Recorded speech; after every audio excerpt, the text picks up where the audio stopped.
lomna local song te in zawahin kalolom sewa kan chen hun turanga kan tiam te han bel thui deuh hlek ma ila kan khwaten min pum rawa wangle le min te oma wangi kan in chen thiam tlang turanga ila kan tlai chelawani ti kha in chen chewila a chawme ti choni zanina tana kan chief guest hi Missouri Youth Commission Chairman Dr. Valen Chen Puyan ya kung ina chud mo na chen minodin saksela could be in iloloma. Attending contestant honor he via Schwarzela Kante BC site wale niya kung minodin vesela. Actually, zanila kan hunmansan en gusto kompleto pa per CEO katidon ni President katidon Korean Ho Jong takin kung ngayon en golo swak sila.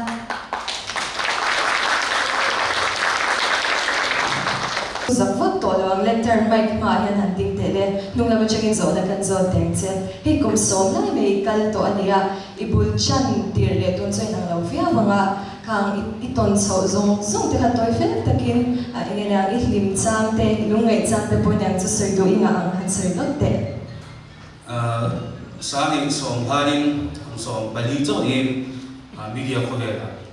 Missouri na ginaswa record kan atam chungkan membu dan zero kan kakul jangan ya cuan lupong te kan nilai TVN kor ni kacaka kan ditei ni kumsong beli jauh ni kan cuan kumsong pengaga kalau cuan soalnya tak mani show kalau ni tu soalnya outlook tin IMM gospel solo competition di IMM channel ada tin hanin janjin thar te buangin lupong kumsong pengami hanin jual mana kakak lo tin tei ni patian suai ni cuman cuan kecilai begitu lam le ben le sai mga tuit ka evangi anjim ka umsat ani lai kanin ani ve thei lawang ani ve thei do ni ring le be se nei tian chuanin ka lo nei ve chun in ka ti lai ka nei ve chun khan bul chanin tian chuan nei som pakhat kum sang ti som ti khan hotel rich conference hall a English management team kan han launch ta khania ti chuan kan lam thiam te Mizoram mai ni lo notice mai ni lo siol thengin an local thita an mani ne la first 5-year plan ka nei puya kunga atin mai ke pop fest a world champion ni thein monin tiang chuanin bul kan chan pui te kha pathian in mal somna a pe ni chuan chu thalai te an mani rinna kan awang ani atin pakhata chuanin mai chana bul kan chan donin ang hui thei lawang tia mai chan nge min chin tu te in motivate ai chuanin in ti bol sa min tung tu te kha kami thaya na la chama ame ba chu sang ni so pani ya sang ni so pa ni chuan program le an mani pui tur ten min som le to ni chuan a to na kan sai lu chu English management bul kan chan don hian hei mi pui ma ka sel chawi khana tur ania a chan chu helai mai hianin lalpan thil ro pui min ti sakani ti kan se na chan hi ka soi lu ni bin me sponsor tu tur khan adon tlaya bin thei lo le sana chu dor jang ka chu chu thian hena ya ka chung chaya lalpa ifa khania ifa de ki mol phu ngai lo ba ifa de chop le room ingai ka shi ti ka sia chu ban chon mi ti be dong don lo ba hei hi irua de ni ti ka sia tin chu dor janga Millennium Center ka then chuan main sponsor ka dir le nga kha pathian in bin be ni chuan pathian in la he English management hi min din pui ni a kong tin re la mi pati pathum chau ko ni la kan mul chan chu chong chai na ne ani chi na ni chuan chuanin kum som kan then thena chan hi ke ma ni a theina ong ni lo ni pathian in heng kan talen nei te kan mir chana te kan ro pui na te ke ma ni talen om te hi ron ti chuana dan pathian in mong du ni heng zong zong hi pathian thu ni pathian in bol ta kan siam na chan te thuak tha le mir chana mi pe te hi ke ma ni thu ni lo pathian thu ni chuan pathian tan kan bang thei lo ni mon ke ma ni tan tal kan bang thu re ni chuan hi ka sia chen e ba wang in le again ni Mani career kala sana entertainment khovel lu chil hi kala shetlem khmeya tu na ya mi da chuan in ang chu chu ti ka ti te point bulan lo ti chang a oma anh đi le a college po drop out ko pa kum som chuang alo khen thil tu ra ta ka thil tu ra zong zong te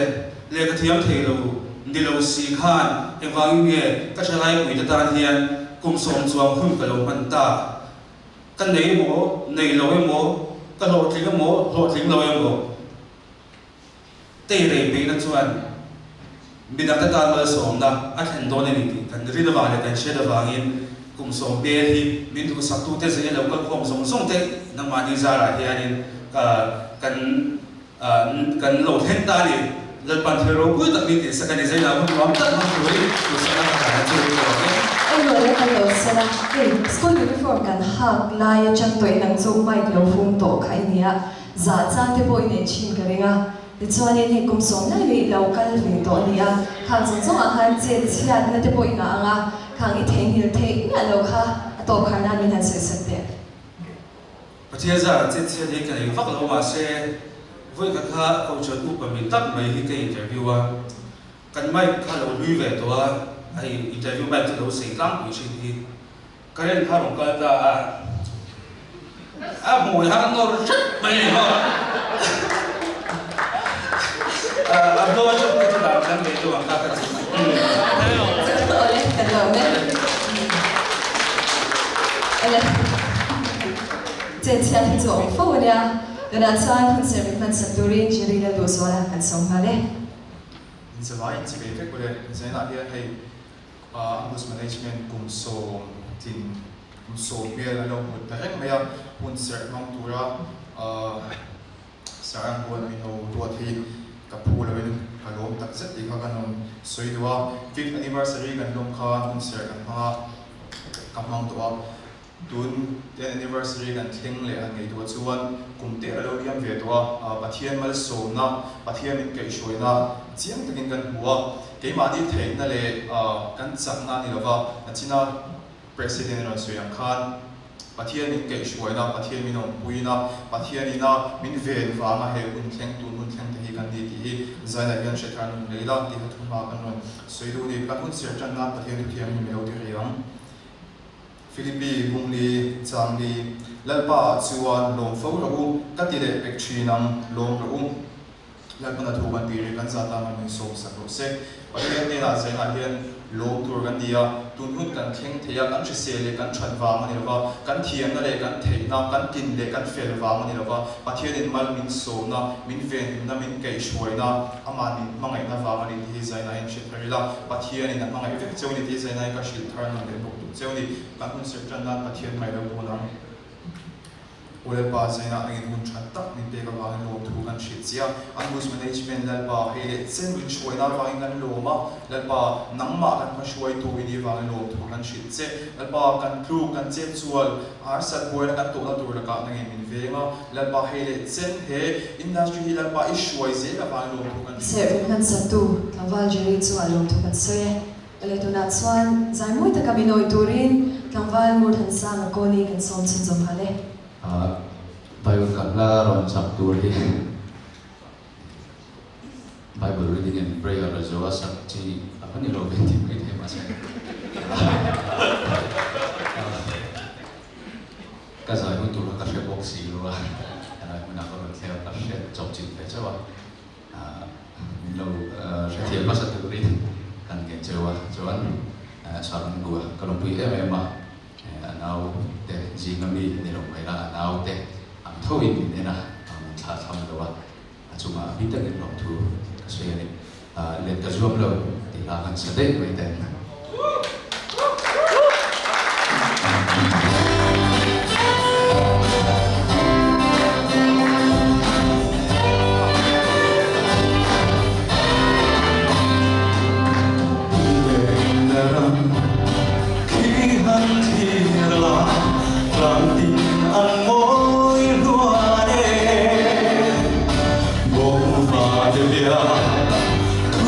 Hãy subscribe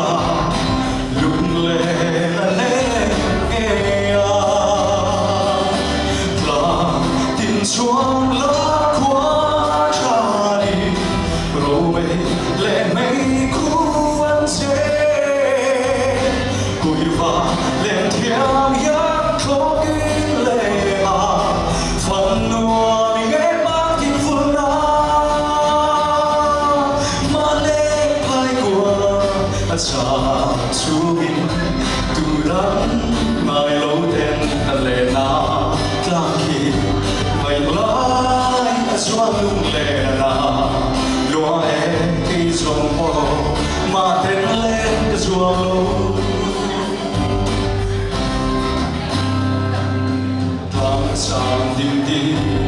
trong lấy vare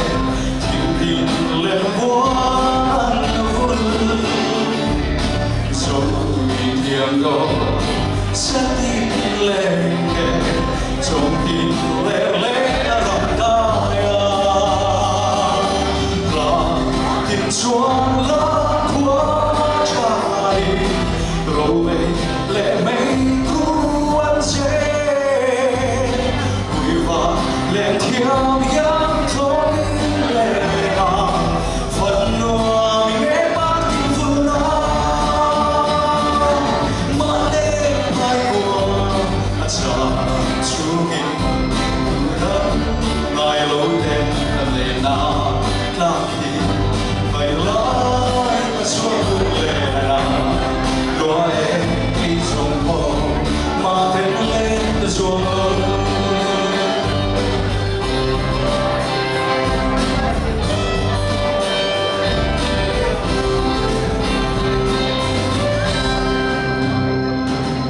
lại của đầu vui dẫn qua đầu tìm chuông dài reo vang mô chờ mây trôi đi ra cài rồi này về qua đi oye và tìm chuông lá của trời rồi về lệ mây cu ăn chế và lên thiêng yang thôi lệ mà phần nua mình nghe mang tin vui mà lên hai buồn cha chú mình từ đắng ngài lối đèn lệ na ta vậy lại chúa luôn lệ na đóa em đi trong hồ mà tên lên chúa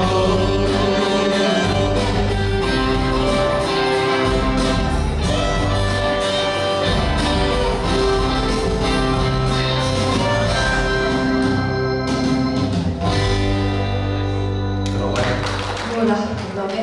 Nuna Swan, no to Sir Pekana, and they don't know when it's Saturin, and go according to Swansela, and in Huna and Sandolani. In this group, I had board of advisors, board of director, and they are the director to sing in Pimami, or Tok Masasela, and he here Kum Song Tunga, Milo Puitute, long to say that, till Bekan and Dua, at Wigan Tier 12 Lovang. Pathian suani le du sakta ka milo pui to na te wang khan kung som pe dan lo muta he kung som pe dan lo mu hian mizo chalai de mangai na le du sakna wa ka milo pui to na te kha kan che chuak lo thei lo wa kan thin lunga kung som chung hian aria kare na ni kung som kan lo thin ta ka hian in ne na lo tu suina he tu sia klong taki thin lung takin kan la ni chu kan tia min don sakma sakber turin Miss Mizoram Director Hui le MDM President Hui pu te boy lo chho sela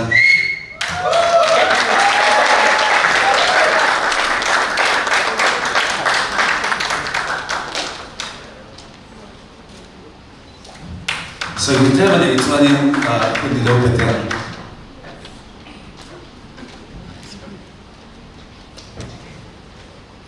so you he claim on thầy tổ là quá ở chân sư căn công kia ở dưới là về tổ cái sợi đó ăn thì cái bảo quá thì tội nó thì do nghe thì mấy tiền happy 10th anniversary in gọi là in general cái nào cắt chuyện để bóc ăn của lòng quên na lệ được sẵn na cái thà na mà làm mấy cái gì mà tụi ra cái tiền mà sống na cái điều bùi xe cái đồ sẵn na cái làm chế à Suan Zalina ama mga ito lo kung kontehian ako na local zer to ra in thei to pa in thei na muang muala ang buta na tran lo la turin ka som chawni ka lo me kanu ban lai changa kum som pandikal ta changa voi thena banga lawa min pui tu pu David lan bang ya research dei tu te nu ban sin bang in pa local thian hoi takin Solomon na shen pa lo chok sela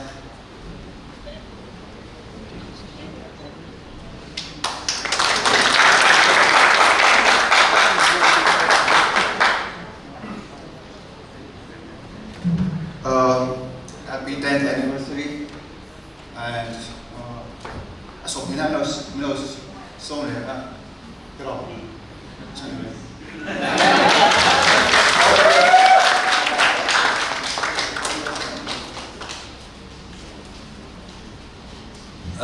không ai in anh đi bộ hayประเทศเนี่ยนะเนี่ยประเดี๋ยวทุกบ้านเลยเราจะดูถ้ากันที่ชินะกันดูที่จริงมีปีรุ่งช่างจะ heritage shop เนี่ยกันดูเราชัวร์เสร็จแล้วเขาให้ไปกินดูเรามีส่วนมาเรื่องการเพชรปวดเสร็จมาสักเดือนตัวเลยมีส่วนสุขภาพมาเดินในที่นะ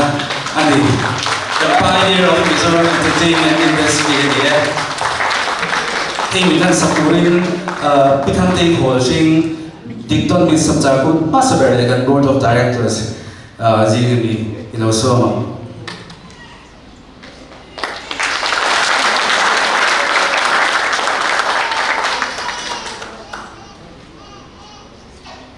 kari lau deu yin en pa min shelo kawa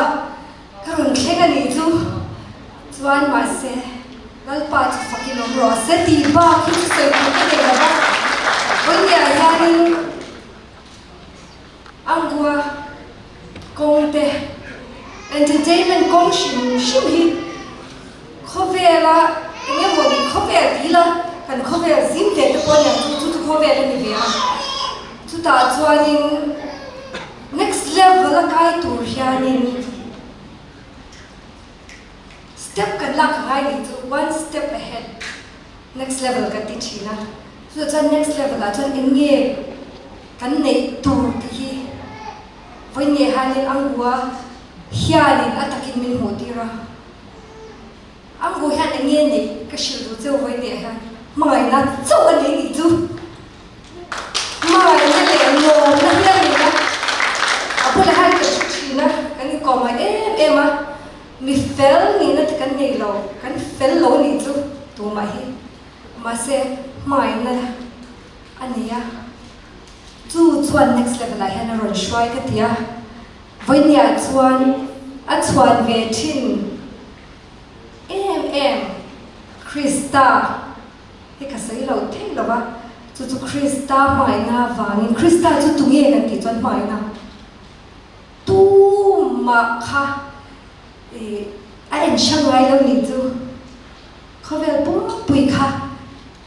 ama tan athisen kha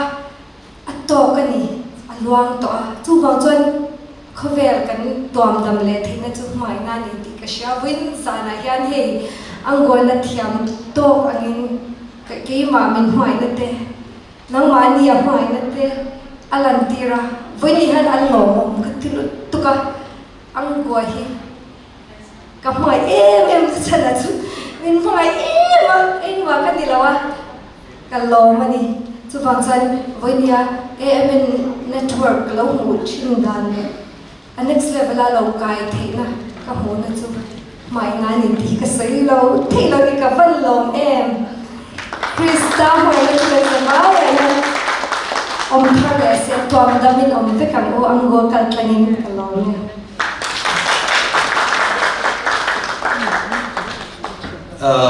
thôi takin hay kan award le yang show kan nei don kan ting boy em blessing mi pakhat Vartic Creations and you know RD lo chok ve sela khoi ku begin lo lo ani fashion designer ani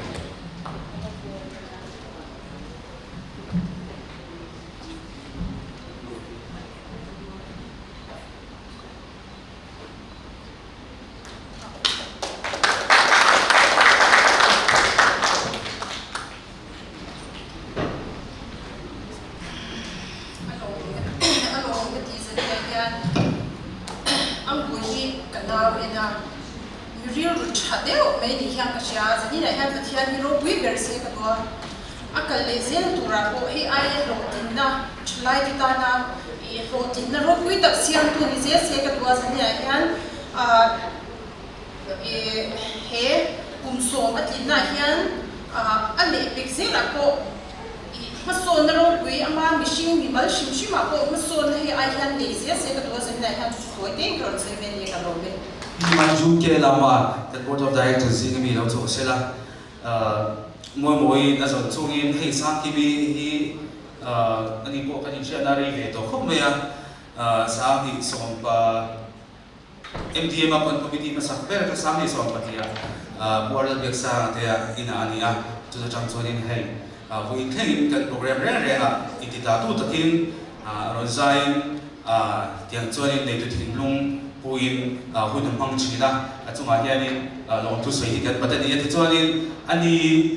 thu tuần tu hi an adam le dewa chu kan cher so zuai na ti cho nên cái program này cái đó thu sei phát cộng đó là thì cái po hay cái điều sei vel ba thu sei nó hun phát cái này đâu đó là thì khá cái sei tu đi thế cho nên thì thứ dọn chung cái chỗ này đủ chỉ mà hay sẽ hay đầu tiên bây giờ nó đã là lại cho đầu tiên bây giờ nên anh sống khổ giờ này có nên để giờ mấy đó này cho nên thứ thì bao giờ tôi đang sinh chỉ là thứ thì bao miệng là tôi hàng dung sắp thấy thứ dọn đó cho nó ở đây mọi người anh đi English management lắm you need to be in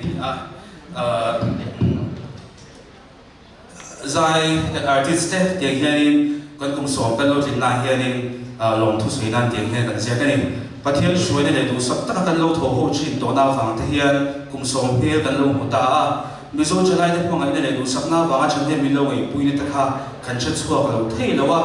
riêng ông tất cả phát sinh cái lâu cần thổ hậu thế lâu bùi cái tiền cái lòng gì thì nan im chuang tập trung in hệ thu gì cái là nó chế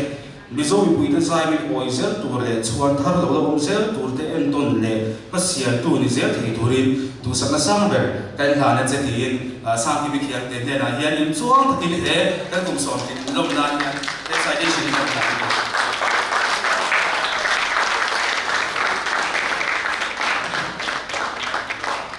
le tu da chuan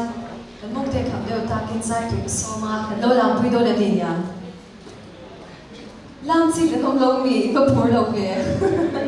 vậy nên là mình làm được không nên lâu chọn xe ra,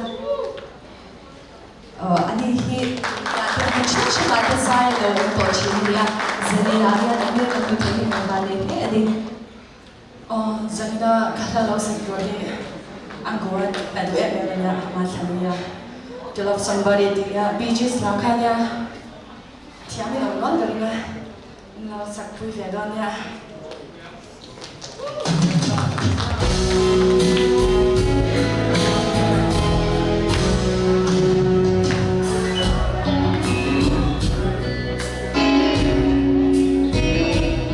There's a light,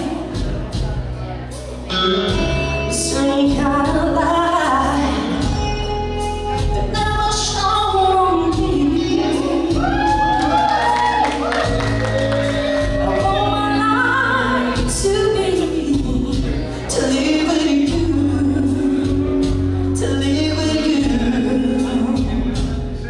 There's a way. Everybody said to do each and every little thing, but what good dancing free if I ain't got you, if I ain't got you, baby. You don't know what it's like, baby. You don't know what it's like.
tuna chuan zanina chief guest zom tak MYC chairman Dr. Balajan Puya MLA ni Dr. Soiturin kasom do na ngayon do sa namilaw pansaksela kudbegin law no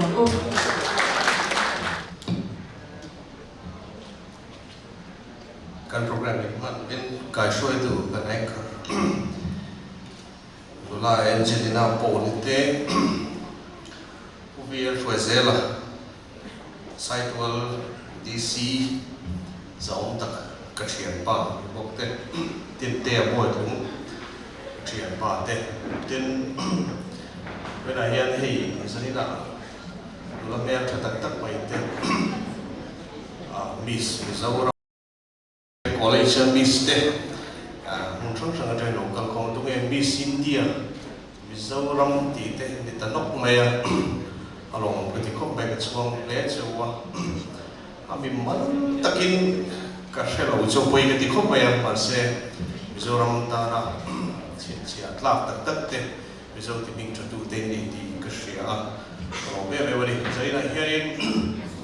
Angus management team te song anniversary na ang turin kan local khopa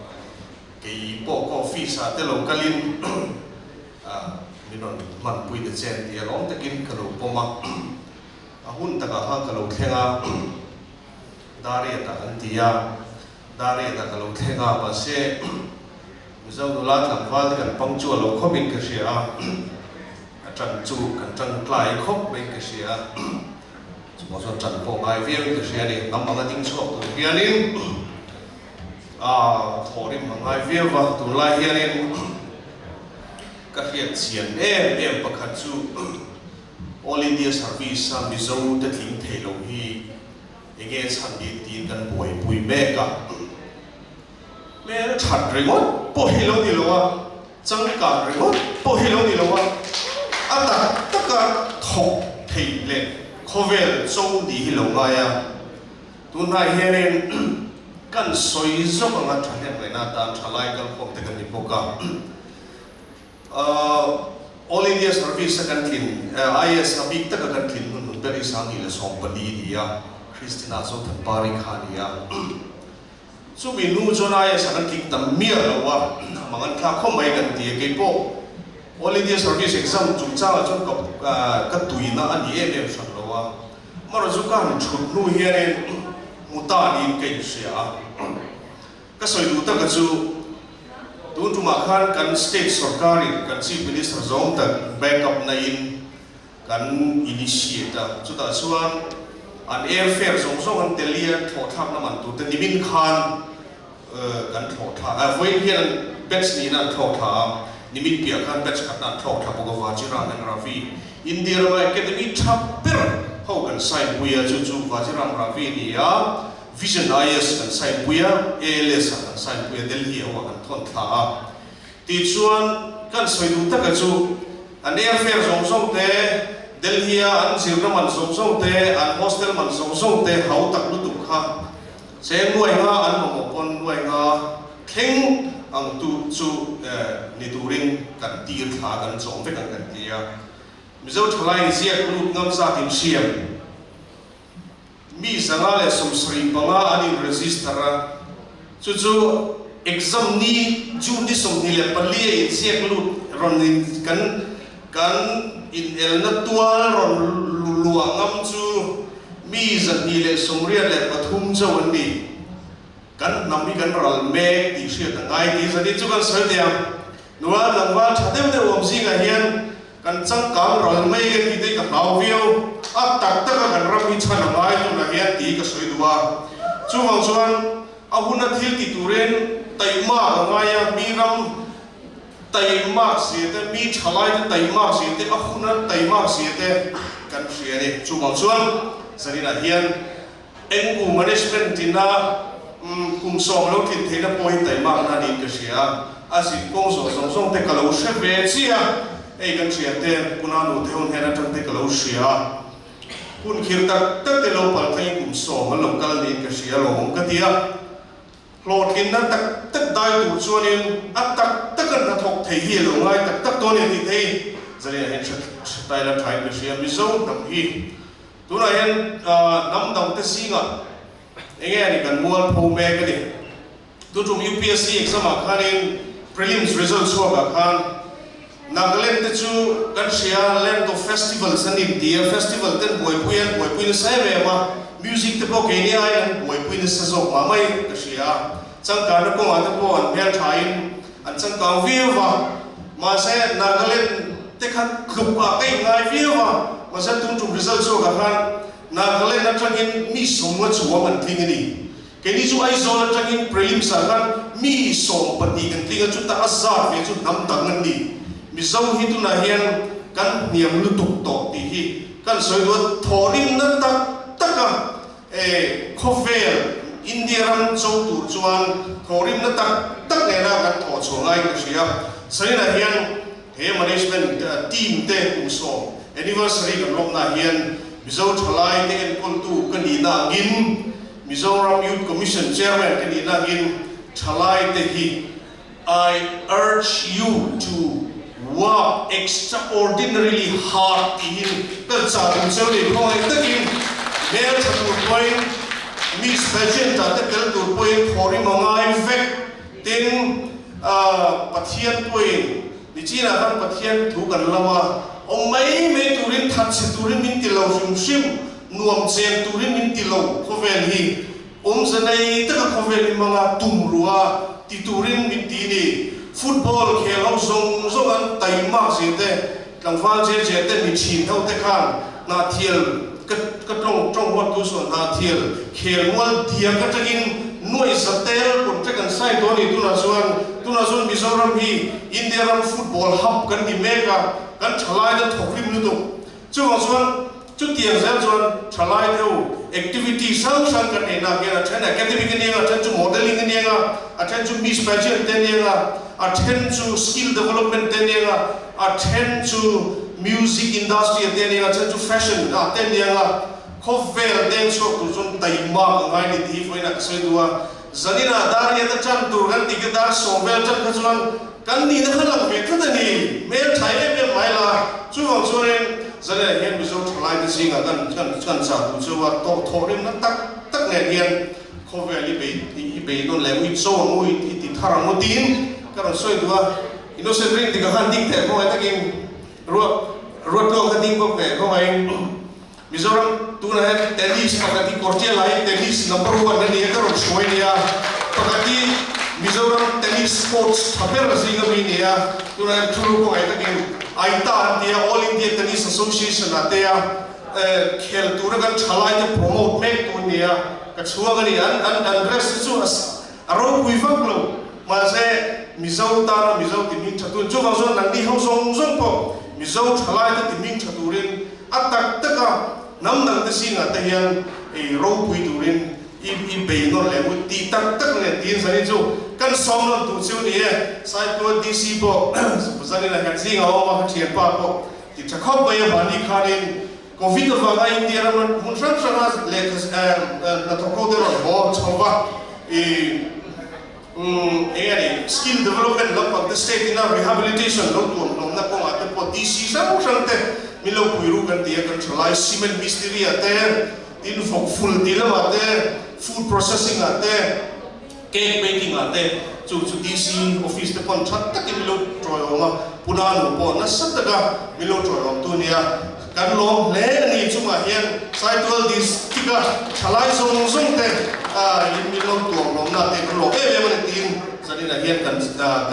guest of honor te hena po lo tu ko soya ang bu management hena ti tan satin lo tu ko soya sanina hian kaman model bangin check ka ro ke ngawa se kaming ka sai ban lawa nakina ka chuan no ang go ka pe maya in ma ka pe lo me ti ka kan soi tu ni chu ka lo pina ta ne mu te na hian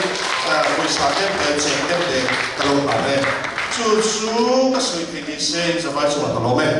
Thalai te nga khongai to sang taka mi tho pui tum to Mizoram Youth Commission Chairman Dr. Vanil Cherpui thun sa chetak min se sa wangi lo to kan soye zai kan so ne do ne min yang zai to rin tu kan so ma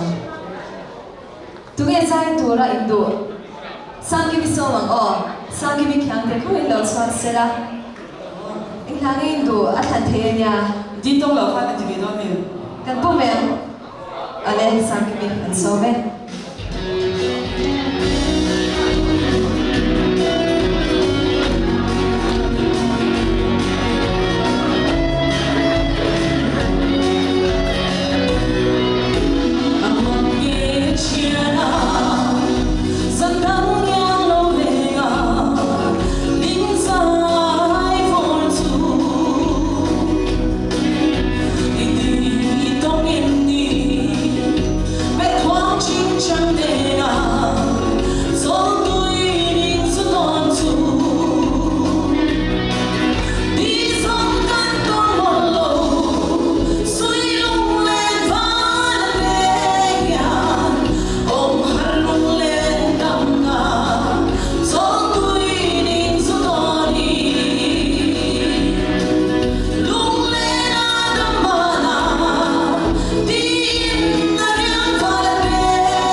music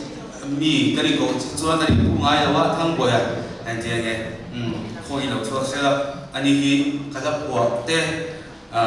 bul min chan puya in mai mi ti sakshin tu ni a music thiam mi alawin ta te kan po ve ro ya ani min han ti thua sakshin na hemi min han sak yan mi sing diam zora 2021 ma sang var te lo thau sela ko itu ke ni lo lo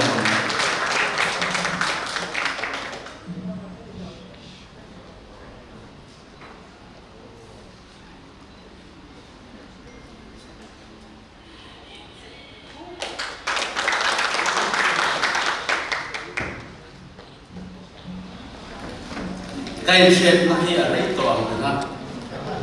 để lại lấy ra so kami pernah berani dalam IME gospel apa kesusun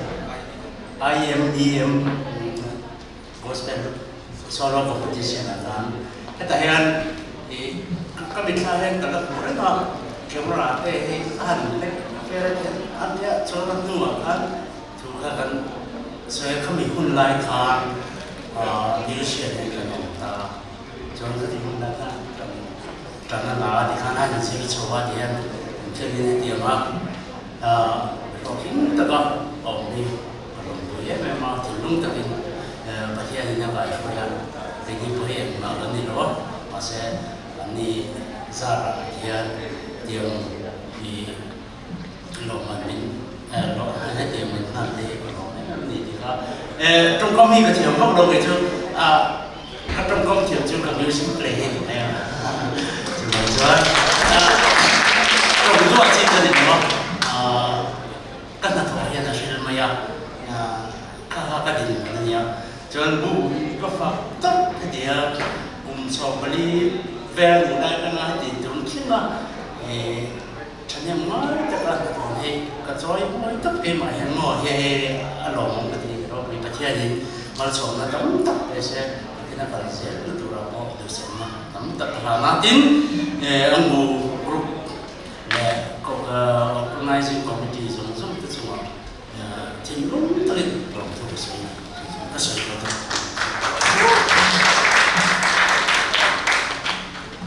có Miss UC Susan Joyce Long Thong Sela kung itakin zena kan kualian hi long tu sena han pe pe kan dua kan siar lo kan Dr. Valal Chanpuya Eminent Chairman Mizoram Commission pathian choi kum som pia kan long ta hegan kum som tin long na mizo chanai kong tin re am som thei tu ra be tu le a chin tu kan som na ngai pui mo kualian min chan sak kan long se tir na in chuan takin he tu si kan la ne che mizo chanai dan pasal cha kong tin re ga kong min sia sak tu chuan thar lo om zel tur den long thu an na shi zel thei nan che du sak na sa ber kan han che tin kan han chuan se kan lan ni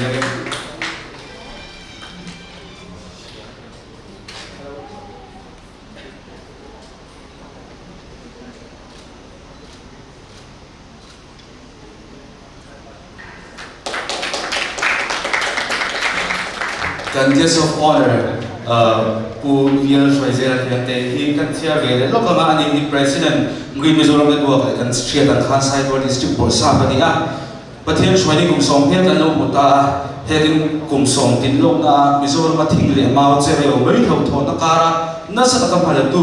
kan som na mai moi mo khwal zo mi chak saki kan lo se tir na in chuang takin he tu si kan na che ibalam na vamin mizoram mo le nung cha den chan tu an nei ti lo che se chuan thar lo om zel tur den lo thu an shi zel thei nan che du sa sa ber kan kha ne che ti in Miss Varsity 2022 ba wi kan so ne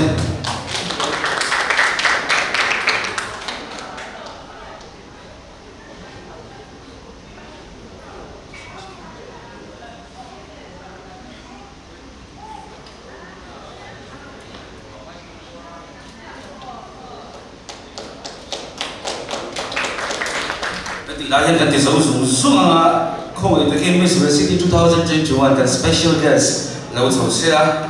chuan Miss PUC Suzaini lau tau bok sila tin mizo singa kan professional model ba saber PK fanai ka kung ewan o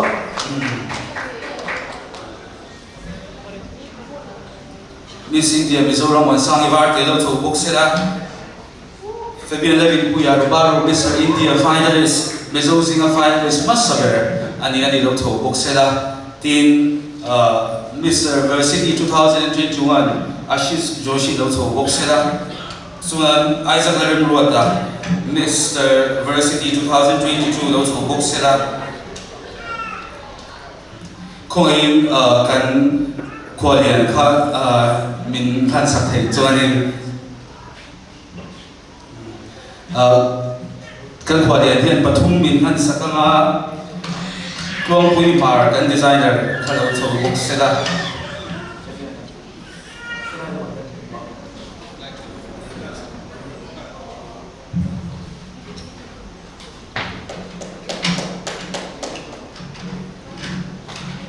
mua sang ibar te kan khwa den do lo mok se la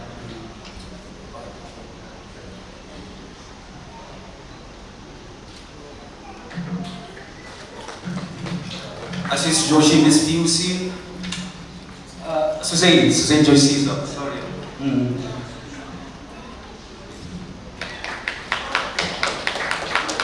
Olha kan khwa le kan lo mi tuang pui par kha ngoro chuak lak lo ani don chuan chuan kan khwa zo puvial choice la kian te khalo chole lo mai sela ti chuan Miss Varsity 2021 MR Mon Zoe men khan sak do ni ani hianin abaki men khan sak ni sela PK fa nai kan mi zo model professional model like me fashion week as all for you walk thai ne kutin ben kara chuan Assis Joshi Mr. Varsity 2021 chuan Isaac Lermrota Mr. Varsity 2022 kati song khalo ni sela chuan kan Miss Varsity 2021 hi lo su tabi kat be ya khoi lo chu sila an ni ho hi kan khwa le an le kan khwa so khalo chu le se tha han la pi te se chuan aba chu reach le zo ri lo tha kan ni be zo lo ma tu na hian chuan a program to ba ka do nia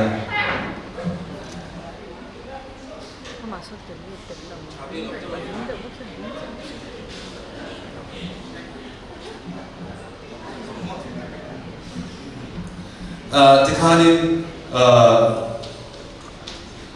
lo kha mo moi lo ken ai sin ha zo le lo kan zai thia pa ni te rei chele le zo re zuali ai zo chu wa mo mun tak bi ka ong kal te hi ashan bai kan han pe nge ka kong hi thui ni policy kan thleng manang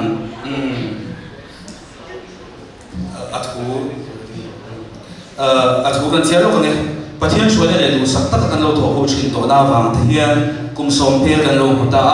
mizo chalai te pangai na le du sak na wang chane mi lo ngai puile te kha kan che chu lo thei lo wa ri nom ta ka phat sa da lo wa tho ho te hero puile ti in kan lom se tir na ni chuan ta ki he tu se kan na na che mizo mi puile zai mi oi zel tu le chuan tharo lo zel tu te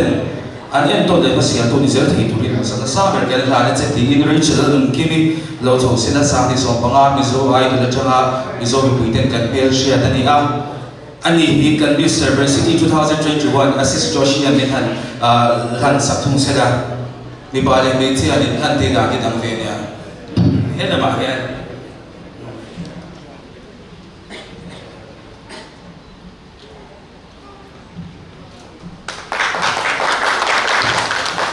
Zoe Zuali hiam te lo tho sela kan Mr. Varsity 2022 Isaac lo tho sela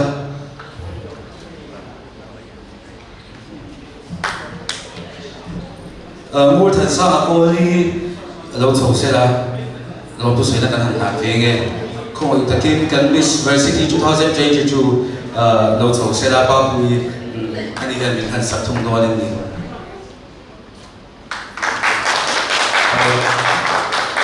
giờ này ta cho nên đi tụ tập kia là để tiếng Hàn hospital in đã lên để ăn Riêng chỉ là聊天对一下，可能老错是啦，在对你只拿送个多嘛，老天们老真没有嘛，老出去，有那老天啊，当然送你是没你多没有啊，错的没人不提啊，可能老错是啦。Ở đây sẽ đi Angel này thì lòng tôi sẽ là mình thành sẵn sẽ chắc mà chú ý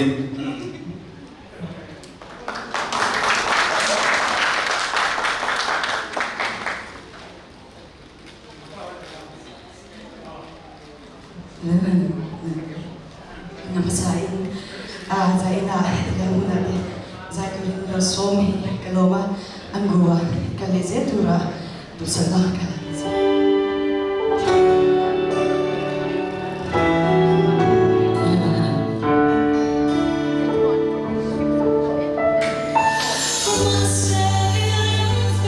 subscribe cho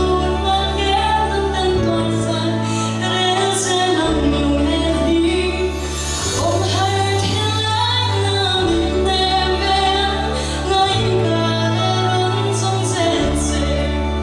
để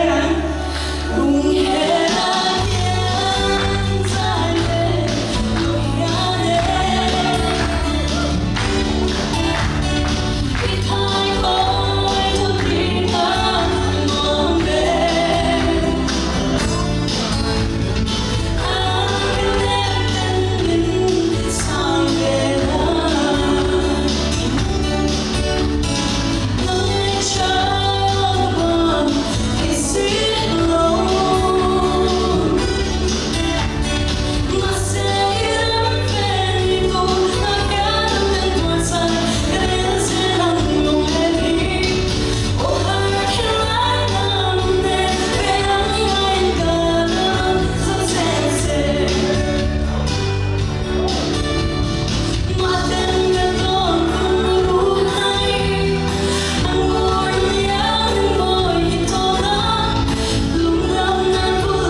Zanina kan guest of honor Bovian Shrazela kan te komin lo swak sela ni hianin engtut sange min hui don kan shelowa komin do san na lo pan sak sela ani side one DC kan sha dan tur cha mi mi len zam ya ni pasala ale ale good begin no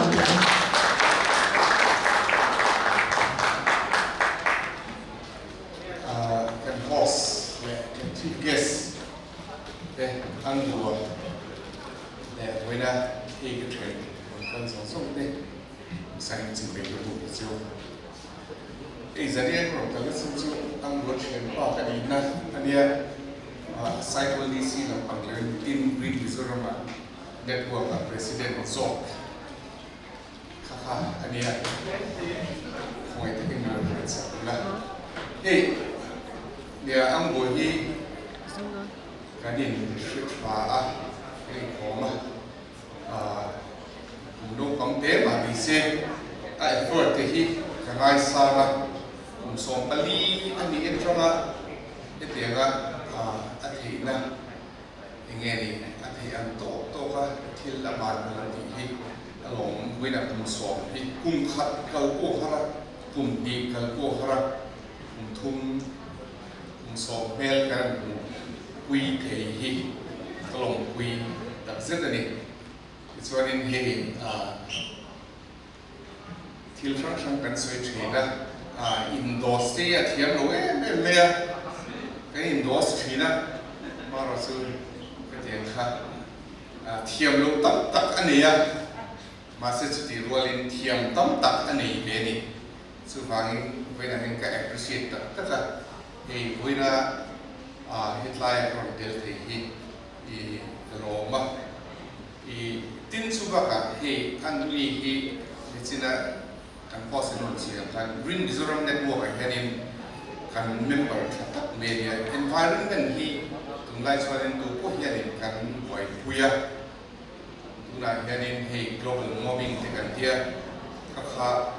tuna hianin I kan traffic la kan sigle sai in umzia ani ko tuna kolum line tuite lo aroni lian toa tin classic line tuite liana katia nang khanin engkim me kan experience train kan incoming chuti lama chuanin hi thi kan suwa I angbo hi tuna angu management so wa hianin a in concentrate lo tuna hianin hi Green Mizoram network a hianin kan member thatak me active ta ania environment a ko hianin na sa tagin ma minla puya achunga kan long e bani swalin voina ronkal zong te hetlaya atrian tha te voina ko kan trian khen lo ko ni me the akal zel tura tu sakna ka hlana thei to kan vain kan chua pui vek zel tura ingeni ka han ngai chewa invite kan thei na te ai na lo wang amaro chu kan thei chin china kan pui zel tura hetlaya aman you up india upgrade up promote na te environment up promote na te tiang song song a hianin kan pui zel turin kan som du chewa tin akal zel tura du sakna ka la ri ka lo me Hãy subscribe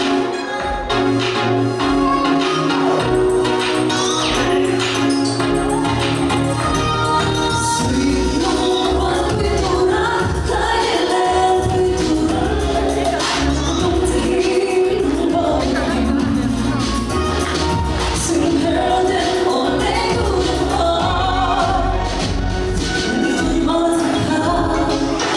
kênh Ghiền Mì Gõ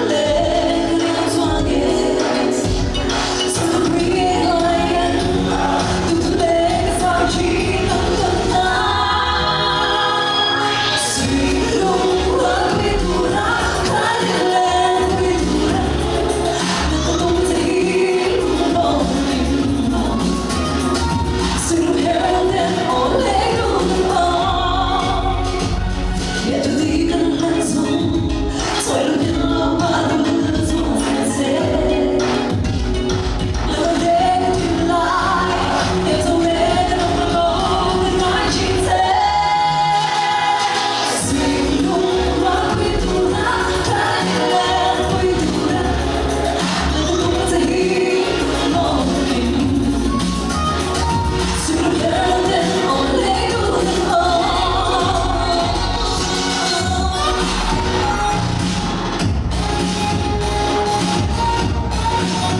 so I want to say, well, that's all Zanina, program no very vote of thanks min say Saturin, and go right take a so banga, and he can never be swallowed. When I told him that I'm taking another time.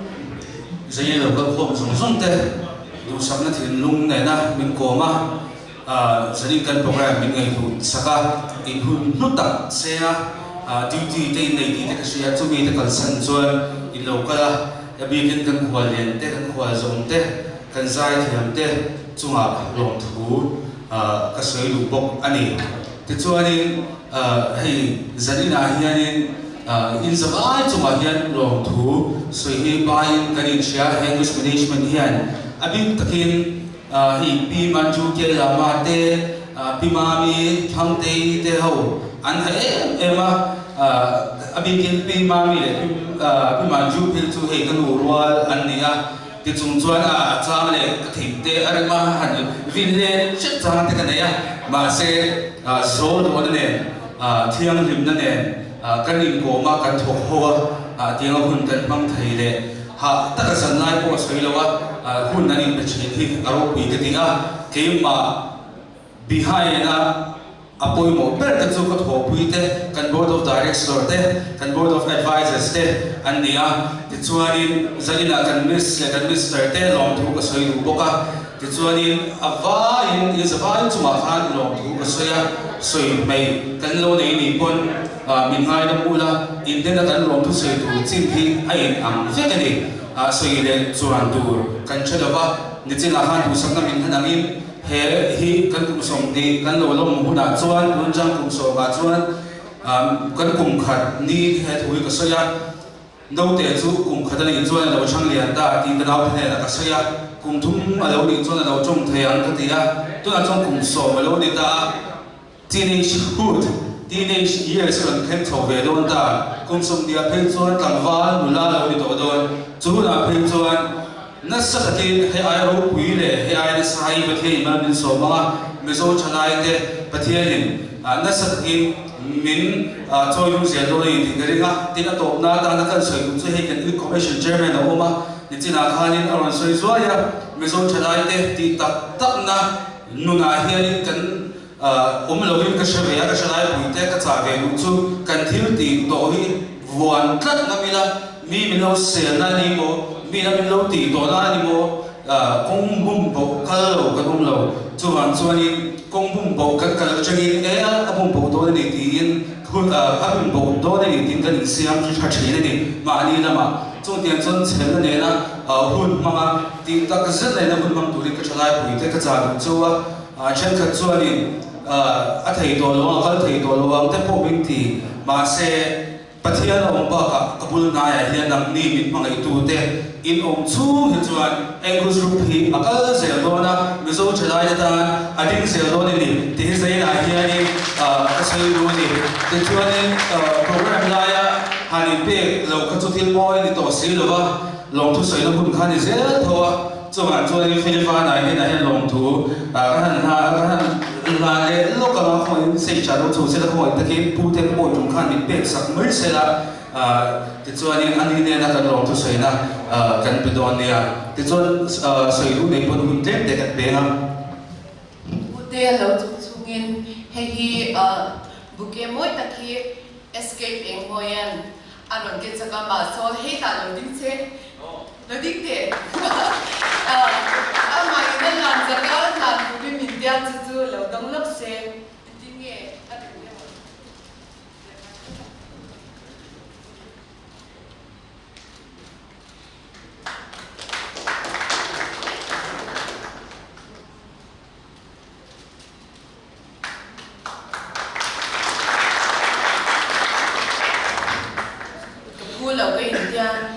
hey kum som anniversary kan lo long correct me kan in kom chung hi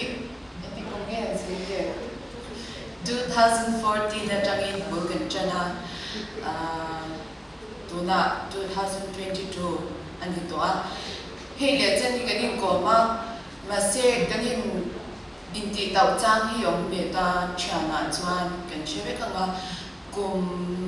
khale chen lo in kom to chuan boy thum chắc kan lên thao mà để thìn rim hian mà sẽ kan thìn rim mà bộ kan im để đủ lâu chỉ thiang về chỉ kan đi ta kan trong lâu tốc dễ ta chọn Amazon này chalai đi ta hian mà ason em mà anh yang arwal ở đây chú nang mani po din siya be nga chu yang khop chuanin ama hian rol on na hian la khata Amazon na hianin theipato bin ke ma chu lo thing lo mai la in chan te tam tak he ama chan te puibom tu tam tak ani ya khatyang zara khanin kum som anniversary hitiang lo thing thei kalom buya ka ze turin du sak na kalana ni be chan pa he kalom ne Or the declining Zanita at first session to Banzona first session. Also, adot ya, so ni kan lam kang DJ, orang jenga dulu kan suap thola ma, hey, tian so ni kan suap thol thui lu tukan so na boleh tak thaya, so kan kan lam do ni episode so DJ benar cedo ni, kan saya biasa ni, kalau kau song dia tiada mengen, aku tu dia long tu dan saya